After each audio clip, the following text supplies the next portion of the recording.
Bonjour, je vais vous parler de toute chose est interconnectée dans l'univers. La plus petite est reliée à la plus grande. Le microcosme est comme le macrocosme. Sagesse qui est ancienne comme pyramide égyptienne se reliant à trois planètes. Les Égyptiens intriguent car c'est une civilisation ancienne mais qui avait des connaissances très développées. Mais comment a pu-t-on les perdre? Tout simplement car nous sommes devenus de plus en plus matérialistes. Or, à cette époque, était poussé vers le spirituel. Être spirituel, c'est se connecter à quelque chose de plus grand que nous, comme les divinités, source de puissance et de sagesse. Il y a plusieurs genres de divinités, créateurs ou destructeurs. Nous sommes dans une époque où nous sommes plus vers la richesse matérielle que spirituelle. Mammon, représentation de la richesse matérielle, le culte du veau d'or, une idole non vivante nous enfermant dans seulement ce que nous voulons bien entendre ou voir. En effet, parler à un mur, il fera écho de vos propres paroles ou de vos propres pensées.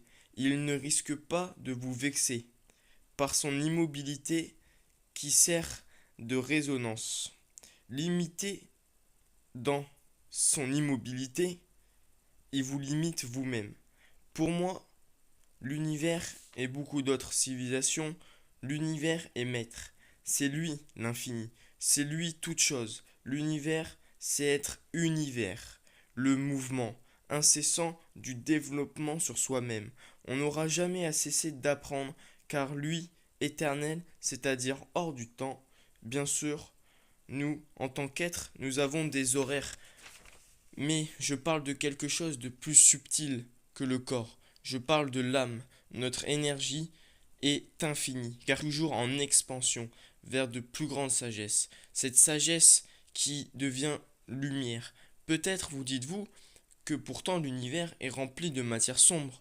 Mais qu'est-ce que le noir? C'est l'absence de couleur. Nos yeux, ne percevant pas ce spectre lumineux, l'interprètent comme non existant. Non existant car il ne la connaît pas. Comment peut-on voir quelque chose que nous est inconnu? Essayez de décrire la couleur rouge à un aveugle. Je vous souhaite bien du courage.